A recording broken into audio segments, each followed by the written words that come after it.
네, 실은 오늘 같은 설교가 좀 어렵습니다. 이 전국 여신도회에서 이제 전국 여신도회를 담당하는 목사님께서 이제 올해 여신도회 주일에는 이런 점을 좀 강조해서 이야기해 주시면 감사하겠습니다 라면서 주신 자료가 있어서 이제 그걸 공부하고, 또 제가 원하는 대로 기술하지 않고 그에 따라서 이제 설교의 틀을 정하다 보니까요. 아니 뭐 뉴스 보면은 저는 참 그런 분들 대단하신 것 같아요. 가끔 이렇게 뭐 남의 설교 이렇게 베끼시는 분들 나오잖아요. 근데 그런 분들은 어떻게 그렇게 잘하시는지, 저는 제가 안 쓰다 보니까 외우는데 한참 걸렸거든요. 그분들은 본인이 안 쓴 것도 외우는 것도 참 은사다 싶은 마음도 들었습니다만, 평소에 제가 쓰던 거랑 좀 다르다 보니까 아무래도 이게 설교 외우기도 좀 어려워지더라고요. 그럼에도 기쁜 마음이었습니다. 우리 여신도들의 헌신을 결단하며 헌신 예배를 갖는다는 사실이 참 기뻤고요. 또 그 가운데서 말씀을 준비하며 또 주신 은혜가 참 깊었습니다. 벌써 1월의 셋째 주간을 지나고 있지만 되게 희망찬 새해, 뭔가 밝은 미래와는 달리 굉장히 좀 어려운 시간들이 이어져 오고 있는데, 그 가운데 오늘의 말씀을 좀 다시 한번 깊이 나누고 그 가운데서 새 힘을 얻는 오늘의 시간이 되기를 간절히 소망합니다. 사실 팬데믹의 고통이 채 끝난 지 얼마 되지도 않았고 일상으로의 회복이라는 말이 나온 지 불과 한 6, 7개월밖에 되지 않았는데도 작년 한 해는 참 힘들었던 것 같습니다. 2022년도 연초에부터 시작했었던 러시아 우크라이나 전쟁과 그 다음에 지난 10월 7일부터 시작되었던 이스라엘과 하마스의 전쟁은 온 세계의 경제적인 어려움과 동시에 이 전쟁 확산의 이 공포를 가중하고 있습니다. 이 엎친 데 덮친 격으로 정전협정 70년이 되는 즈음에 이 새롭게 고조되는 우리 남북의 군사적 대치 국면은 급기야 이 9.19 남북 군사합의 파기라는 결과를 초래하고 말았죠. 우리는 이런 감염병의 범유행을 경험했으면서 이 탐욕스럽고 약탈스러운 그런 자본주의 세계질서의 재편과 또한 생태계 파괴와 기후위기를 막으려는 정말 그런 전 지구적인, 뭐 한두 국가가 잘해서가 아니라 전 지구적인 차원의 노력 없이는 또 다른 팬데믹이 올 수 있다는 것에 대해서 이야기를 하고 있습니다. 이 세상의 형태, 이 세대를 지금 따르는 한 이 마른 뼈의 골짜기와 같은 이 황당한 이 생태계와 파괴된 도시들의 모습은 사실 다가올 우리들의 암울한 미래입니다. 두렵고 불안하기만 하죠. 그렇다면 이 세계에서 우리가 어떻게 희망을 찾아볼 수 있을 것인가? 이사야 선지자는 이사야서 이제 11장 9절에서 여호와를 아는 지식이 이 세상에 충만할 때 이 세상 모든 곳에서 해됨도 없고 상할도 없을 것이라고 노래를 합니다. 바로 이쯤에 우리 교회 표에서도 그렇습니다만 한국 기독교 장로회 108회 총회에서도 우리 신앙의 선진들이 그랬던 것처럼 정말 처음으로 돌아가고 우리가 정말 기본으로 돌아가자라는 생각에서 영과 진리로 예배하는 생명평화 선교 공동체라는 것을 표와 주제로 선택했습니다. 만일 우리가 이 신앙의 선진들처럼 정말 그 복음의 진리를 위해서 우리 앞에 있는 이 글씨처럼 영과 진리로 예배하면서 정말 우리가 매일 아침 새롭게 처음부터 다시 시작할 수 있다면, 우리가 예배로 나아가고 말씀 앞에서 우리가 처음부터 시작할 수 있다면, 비록 지금 우리 세계는 이 팬데믹과 여러 가지 어려움 속에서 힘든 시간을 겪어가고 있지만 우리에게 또다시 내려지는 하나님의 말씀과 은혜의 소나기를 맞으면서 우리는 힘차게 나아갈 수 있을 것입니다. 이런 상황에서 오늘 본문 시편 85편은 우리에게 무엇을 말씀하는지 좀 다시 한번 살펴보기 원합니다. 여러분들 이렇게 성경책을 보시면은 시편에는 위에 표제어라고 해서 제목이 등장을 하는데요. 시편 85편의 표제어가 뭐죠? 네, 인도자를 따라 부르는 노래라고 되어 있고, 또 제 성경책에는 약간 좀 차이가 있는 것 같습니다. 제 성경책에는 지금 고라 자손의 시라고 표제가 적혀져 있습니다. 아마 성경책에 따라서 좀 상이한 부분들이 있을 텐데, 이 고라 자손은 이 조상 고라가 이 르우벤 지파의 지도자인 다단과 이 아비람과 함께 모세에게 반기를 들었다가 하나님의 심판을 받아 조상들이 모두 죽임을 당한 그런 우울한 경험이 있는 후손들입니다. 민수기 10장에 보면 그 고라에 대한 이야기가 나오는데요. 물론 그 와중에서도 하나님께서는 고라의 자손들에게 은혜를 베풀어 주셔서 그 죽음의 장소에서 일부나마 살아남을 수 있도록 은혜를 베풀어 주셨습니다.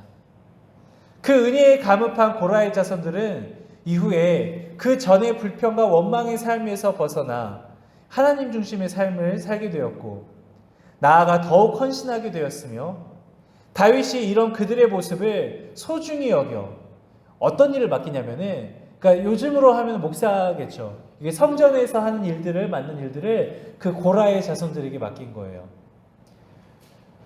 그러니까 고라가 사실은 하나님을 대적해서 심판받고 벌받기까지 하였는데 오히려 은혜의 자리로 나아갈 수 있도록 한 것이죠.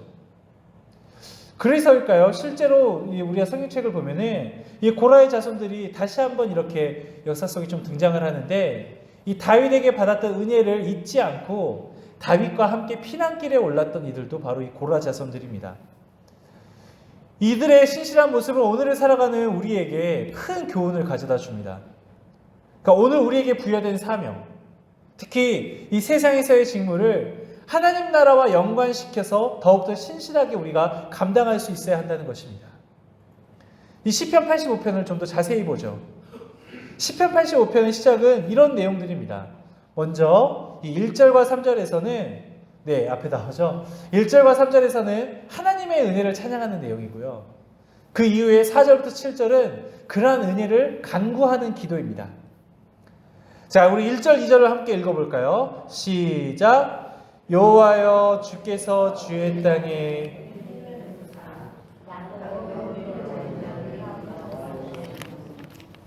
주의 백성의 죄악을 사하시고 죄를 덮으셨나이다. 셀라. 아멘. 그러니까 1절에서 말했듯이 이른바 포로된 자들을 돌아오게 하셨습니다.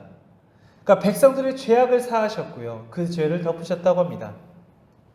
이 고백이 하는 의미들이 무엇입니까?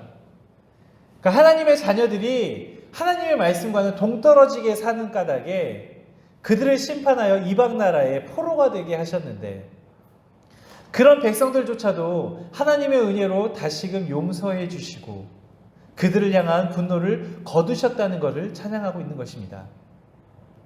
이 말씀의 표현 그대로 하나님의 긍휼과 사랑을 고백하고 있는 내용입니다. 그렇다면 고라 자손들이 왜 이와 같은 시로 하나님의 은혜를 찬양하고 있는 것일까요? 지금 다윗과 함께 피난길에 오르면서 과거에 베푸셨던 그 은혜를 떠올리고 있는 거 아니겠습니까? 바꿔 말해 지금 피난길에 있는 자신들에게도 그때와 같이 긍휼을 다시 한번 하나님 베풀어 주십시오라고 이야기를 하는 것이죠.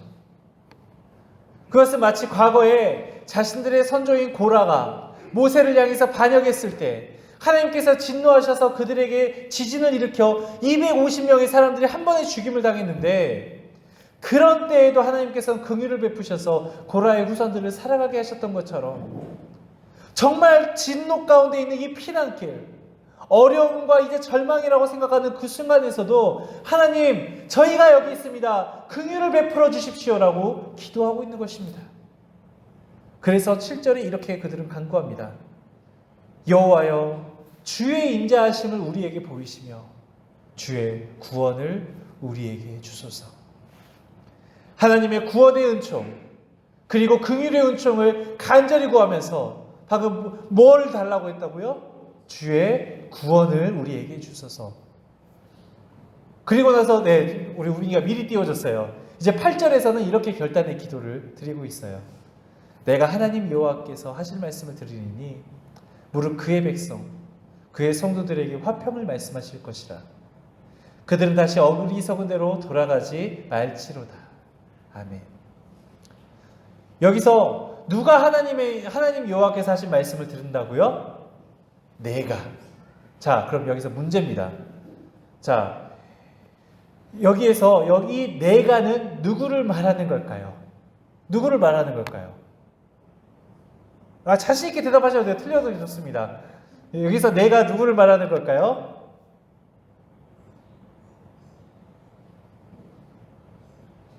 자, 우리 한번 편하게 생각을 해보죠. 아까 이게 누구 자손들의 씨라고 했어요? 고라 자손들의 씨. 그러면은 여기에서 내가라고 하는 사람이 과연 누구일까요?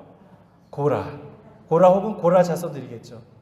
그럼 두 번째로 또 이 시를 읽는 사람들이 있을 거 아니에요. 그러니까 당시 이 시편을 읽었던 묵상하는 그 유대인들, 그리고 오늘 이 자리에서 이 시편을 읽고 있는 우리들에게 칭하는 말이기도 합니다. 그래서 여기서 우리가 발견할 수 있는 것은 당시 그 유대인들만이 아니라 지금 신앙생활을 하고 있는 우리도 나 자신이 하나님의 자녀임에도 불구하고 내가 말씀을 떠나 살았기에 어리석은 대로 갔었다고 고백을 하는 겁니다. 하나님의 말씀을 청종하고 마음의 말씀을 품고 살아가는 사람들은 어리석은 대로 가지 않습니다. 제가 여러분들에게 끊임없이 계속 매일 말씀 묵상에 대해서 강조하는 이유가 거기에 있습니다. 그 말씀의 힘을 의지하기 위해서는 우리가 말씀을 늘 가까이 할 수 있어야 합니다. 그러므로 어리석은 대로 갔다는 지적은 하나님 앞과 세상 앞에 지은 우리의 죄와 허물을 의미합니다. 이렇듯이 어리석은 말씀을 듣지도 않고 말씀을 품지도 않고 살아갈 때 어리석음은 드러나게 됩니다. 다시 한번 아까 이야기 드렸지만 여수한빛교회의 올해 주제가 뭐죠?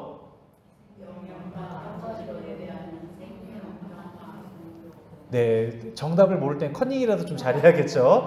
다시 우리 한번 큰 소리로 읽어볼까요? 시작! 영과 진리로 예배하는 생명, 평화, 선교 공동체. 이 주제를 위해서는 우리가 먼저 세상의 가치관과 싸워 이겨야겠다는 각오가 필요합니다.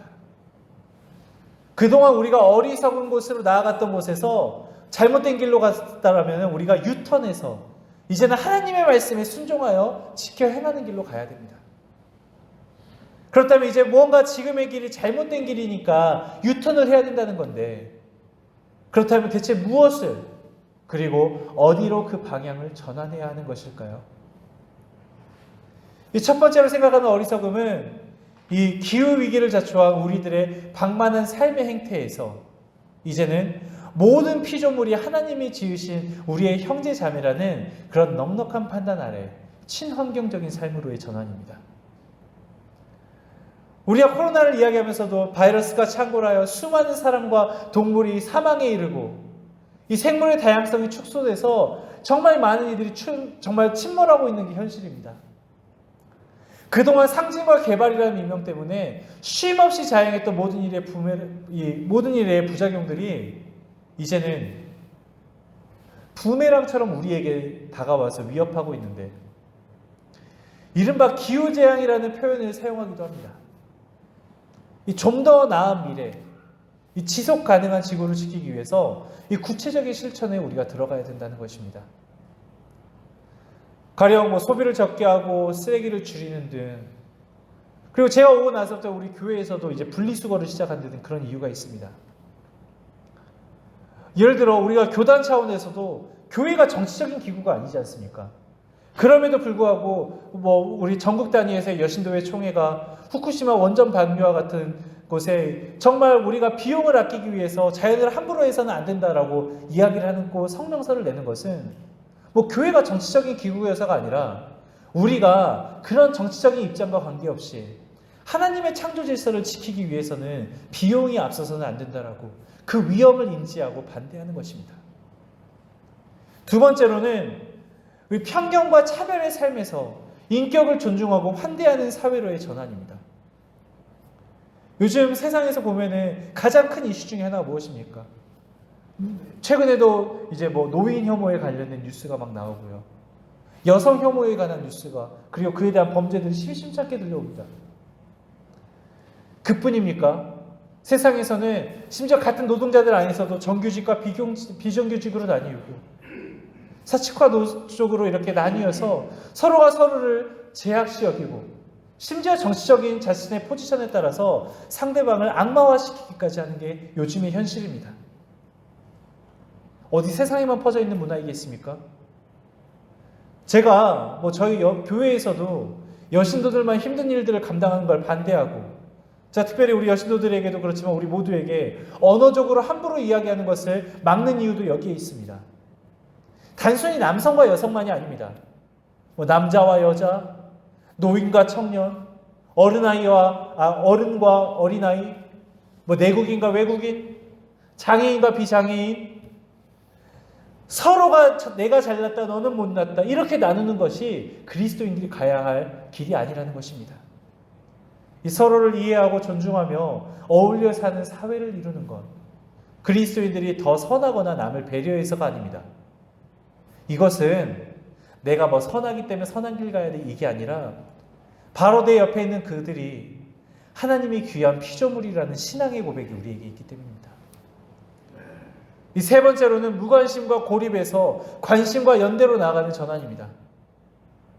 현재 한국 사회에서 1인 가구 비중이 급속도로 늘어나서 36%를 차지하고 있다고 하죠. 많은 사람들이 외로움을 느끼고 있습니다. 심지어는 사람들이 교회 안에서도 외로움을 느끼긴 합니다. 내 옆에 있는 이들, 나와 함께 살아가고 있는 이들에 대해서 함께 살펴보는 것이 중요한데 우리는 그들과 달리 그들의 삶에 관심을 두지 않고 내가 어떻게 잘 살아가야 할지, 내가 어떻게 하면 더 행복할지에만 관심을 둡니다. 심지어 교회마저도 내가 어떻게 더 은혜를 받을지, 내가 어떻게 더 축복을 받을지에 관심을 둡니다.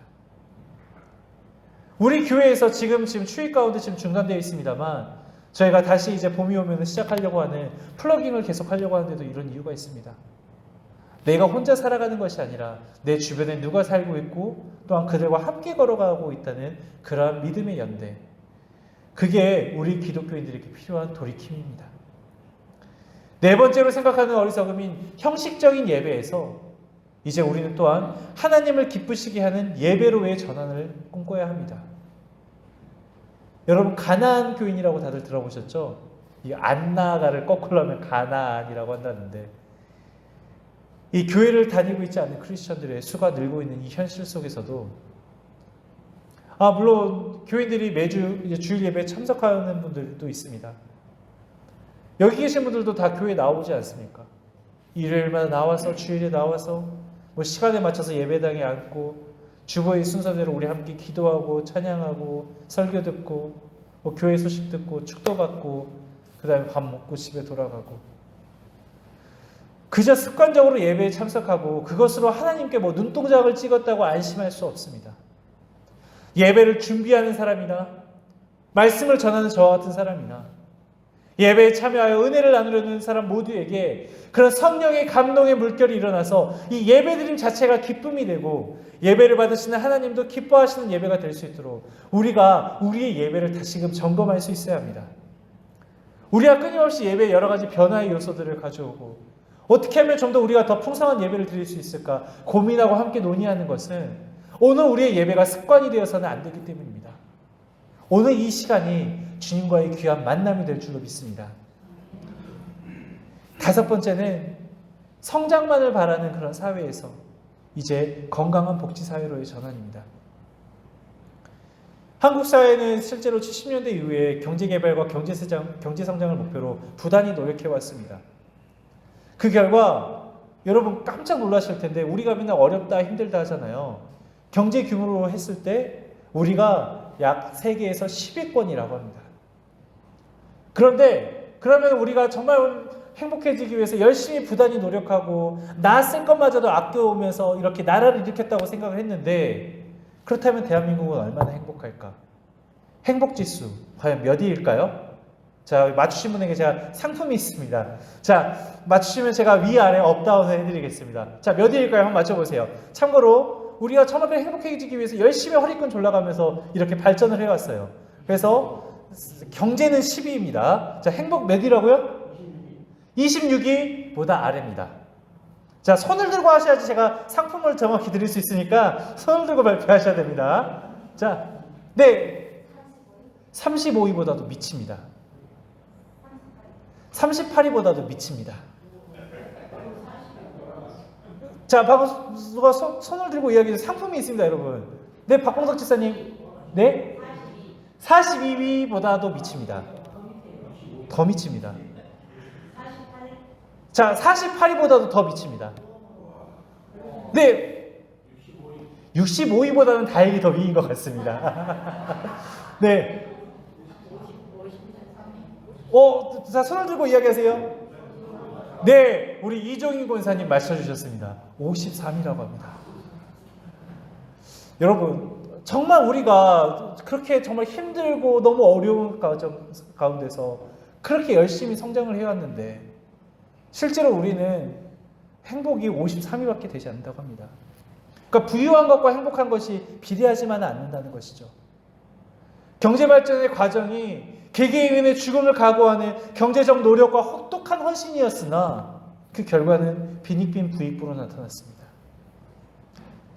세상은 서로 내가 더 빛나지 않고 더 부한 곳으로 갈 거야 라면서 끊임없이 발버둥치면서 주위를 뿌리치고 올라갑니다. 저는 이러한 가운데 교회가 함께 할 수 있는 부분이 있다고 생각을 합니다. 이 사회의 복지망이 닿지 않는 곳, 사회가 더 높은 곳을 향해서 발버둥칠 때 더 낮은 곳을 향하고 함께 가는 그 손을 뻗는 그 손길, 그것이 바로 그리스도인들이 함께 가야 되는 연대의 길입니다. 여섯 번째로 생각하는 어리석음은 이 폭력과 전쟁입니다.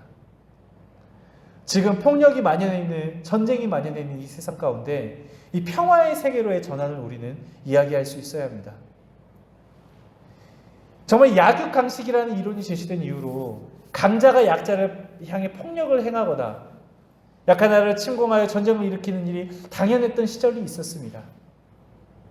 지금도 여러분들 아시는 것처럼 우크라이나와 러시아가 전쟁 중이고 하마스의 공격으로 촉발된 이스라엘과 전쟁이 진행 중입니다.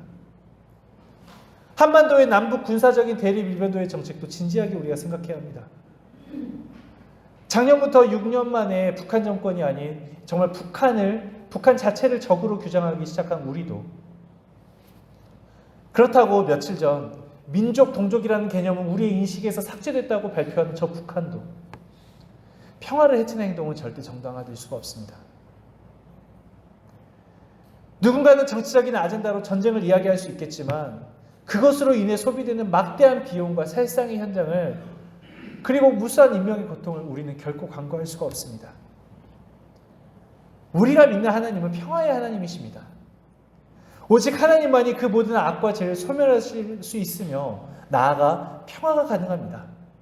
그게 바로 우리가 교회가 지금 이 시대 가운데 하나님의 사랑을 이야기하는 이유이기도 합니다. 방금 그 6가지의 아젠다들, 여신도의 총회를 맞이해서 우리 함께 이런 것들을 좀 논의하고 있습니다. 지금 전국의 여신도들은 이걸 위해서 노력하고 있습니다라고 이야기하면서 제가 함께 나누었는데요. 오늘 본문인 시편 85편은 이 포로기 혹은 이 포로기 후기에 그 황폐한 현실과 그다음 절망적인 상황에서 이 이상적인 삶을 조금은 추상적으로 노래하고 있습니다. 방금 우리가 이야기했던 것들 사실은 굉장히 좀 이렇게 낙원 같은 이야기 아닙니까? 누가 내가 더 부자 되는 길을 포기하고 함께 나누겠으며 누가 더 내가 더 강한 국가가 되겠다는 욕심을 포기하고 먼저 양보하고 따뜻함을 보여줄 수 있겠습니까? 그런데 이 표현은 조금 다를 수 있지만 사실은 시편 85편에서 시인은 가장 그렇게 안전하고 평화로운 동시에 정말 이 안전한 공간과 시간을 이 사랑과 진리와 의와 화평이라는 그 네 가지 추상적인 개념을 담고 있습니다. 이 10절과 11절에 하나님의 말씀을 청종하고 말씀을 마음에 품고 살아가야 된다고 이야기하는 것이죠. 우리 10절과 11절의 말씀 다 같이 한번 읽어볼까요? 시작. 인애와 진리가 같이 만나고 의와 화평이 서로 입맞추었으며 진리는 땅에서 솟아나고 의는 하늘에서 굽어보도다. 아멘. 이 고라 자손은 유대 신앙 공동체에서 배제되고 처음으로 돌아가는 이 희년의 소망을 꿈꾸면서 시편 85편을 노래했습니다. 하나님은 사로잡힌 자들을 돌아오게 하시고 백성을 죄악으로부터 돌이키시며 그의 진노를 들이켜 화평과 구원과 영광을 선포하십니다. 이른바 은혜의 해이며 성도들에게 말씀하실 화평입니다. 이 사랑과 진리가 만나고 의와 화평이 서로 입맞추는 성경이 이야기하는 하나님 나라의 모습이 아니겠습니까? 이 지난 시간들 동안 사실 우리 한국 기독교 장로의 여신도들, 우리 교단이 정말 이 지정학적으로 갈라진 한반도에 발을 딛고 있으나 하나님을 향하여 영혼과 호흡하고 손과 발로는 그런 부조리한 현실 속에서 정의를 세우되 그 선한 싸움의 결과를 하나님께 맡기면서 정말 너무나 자랑스럽게 지금까지 싸워왔습니다. 저는 우리 여수한빛교회 여신도회도 단순히 오늘 나의 개인적 신앙에 갇혀있는 것에 그치는 것이 아니라 정말 이 시대 앞에 그리스도인으로서 한국 교회와 세계 역사 앞에서 정말 그 사랑과 진리의 신앙인 의와 화평의 예배 공동체로서 제 몫을 다하기를 주님 앞에서 기도하는 바입니다. 그리고 우리 여수한빛교회 모든 교우들도 우리 여신도들과 이런 회복을 위해서 함께 발맞추어 나가는 믿음의 동지들이 되기를 바랍니다. 함께 기도하겠습니다. 하나님, 오늘 이 시간 우리의 신앙을 되돌아봅니다. 주님, 오늘 우리는 여러 시대적 과제 가운데 서 있습니다. 그 가운데 주님의 말씀을 따라 걷겠다 결심하는 여신도들과 또 그들과 함께 하겠노라 결단하는 우리 여수한빛교회입니다. 주님, 우리로 주의 뜻을 따라 걷는 가운데 지치지 않게 늘 새 힘 더하여 주옵소서. 예수 그리스도 이름으로 기도드립니다. 아멘.